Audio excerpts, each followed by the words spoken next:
Okay, so Jenny Simpson, she gets second to Danielle Aragon at the Festival of Miles race. Better, obviously, than the 410.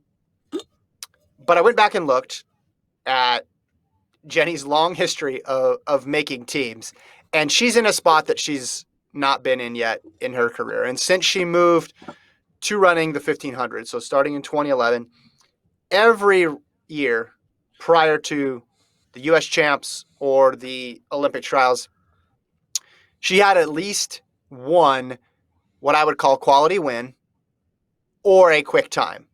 Maybe she would go to Europe and get fifth or sixth in a race, but she'd run 3:59. She'd stay here in the U.S. and maybe she wouldn't run as fast, but she'd win Drake or she'd finish third at Pre. There was always something to hang your hat on heading into the trials. The concerning part about to me is the closing speed. Aragon was behind her with 400 to go and then passed her. Can she get that fixed in a couple weeks? Perhaps. And it's Jenny Simpson. You know she's going to be able to manage herself through the rounds.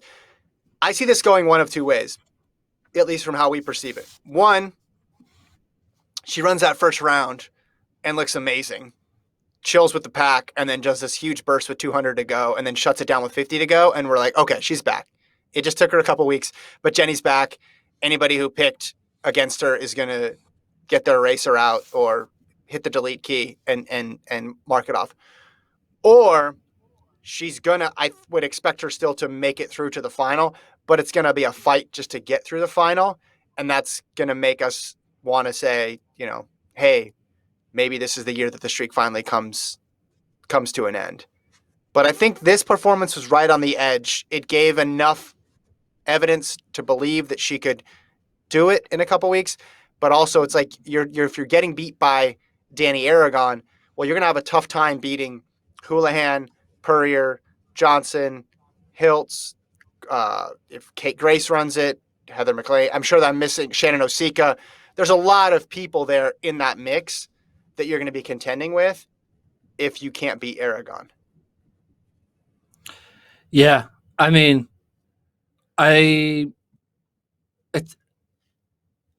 just agree with you. I don't know what else to add. I mean, again, this is also just a weird situation, right? Not situation, but there's so many great athletes that there's a point when all of a sudden it's not the same as what they were a few years ago, and no one can dominate an event group for forever, right? It all comes to an end eventually, and everyone wants that fairy tale ending where you end it with like a gold, and then you have the John Elway touchdown moment, and then you retire into the sunset. But some people kind of hold on. I mean, there was a time when Leo Manzano was like just dominating every 1500. He'd show up at the trials when it mattered most and always be top three, and he would make a team. But then there was that year where he just wasn't the same, and then it was over. And I think maybe the pandemic probably could have hurt Jenny Simpson the most, right? I think maybe if the Olympics were in 2020 and that one less year of age and training would have been able to allow for Jenny to squeak in one more, dominant season to be able to be at the top in the U.S. ranks. But based on what we've seen so far, I have to agree with you. I don't think she has it this year. I think the rest of the young groups have caught up with her and have passed her. We literally saw it. Danny Aragon made the pass of her. But I think she'll still be able to gut it out and make a final.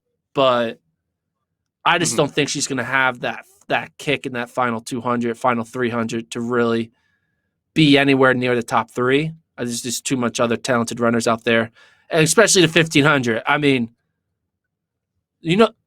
Elle and Shelby are taking two of the spots. So that's not like, it's really, can she beat out all of those others that you named for that one spot? I just don't see that happening. I think so. Here are the other. To me, I think a successful race for her will be like finishing sixth. Like I'll be like, whoa, I didn't see that. Jenny finished sixth. That would be impressive to me. But that being said, would you be surprised if she pulled off a third place finish? Like if I told you Houlihan and Purrier gap the field and it's a 4-woman race with 200 to go for that third spot and Jenny pulls it out, would you be surprised? I wouldn't. Here's the people.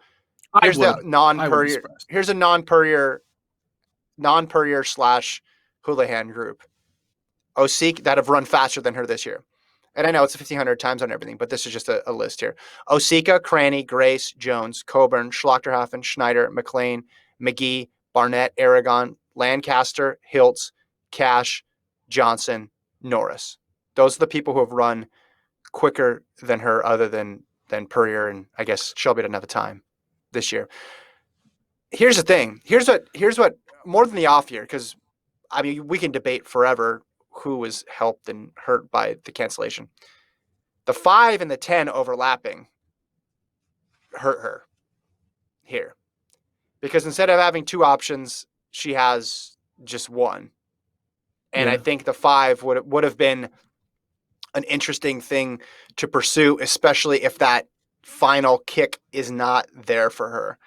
Because yes, the 5 is hard, but you could see Jenny figuring a way to get on the team in that event, or at least giving herself a second shot. Now, maybe some other women would have, taken advantage of that as well too. Undoubtedly, that would have been the case. But Simpson ran 1450 indoors at the beginning of 2020. She had a good mark in the 5,000. I was thinking this 1,500 kind of reminds me of like the change of guard where you had the Solomon and Nick Simmons, Dwayne Solomon, Nick Simmons, and that guard kind of changed to now be Bryce Hoppel and Donovan Brazier / Clayton Murphy a bit. You could Hoppel and Murphy. Murphy kind of goes back and forth between the 15 and the 8. And then here in the 1,500, you have the Shannon and Jenny battle back and forth where they're breaking each other's records. But one would argue that's not really a back and forth, because I remember when I interviewed Jenny, she's like, I beat her all the time. She told me. So I was like, oh, okay, sorry.